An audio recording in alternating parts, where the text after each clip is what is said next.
Hello everyone. Today we talk about how to fix the app of Morph.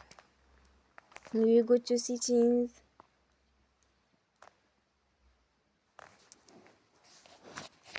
then we click on apps. After that you will search the app Morph.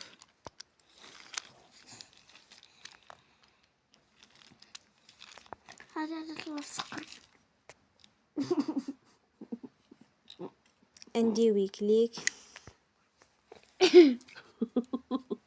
Then you will on for stop.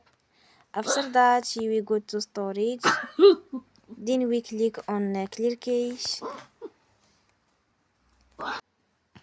In the end, turn your phone and you will restart your phone again. Don't forget to support us by like and subscribe.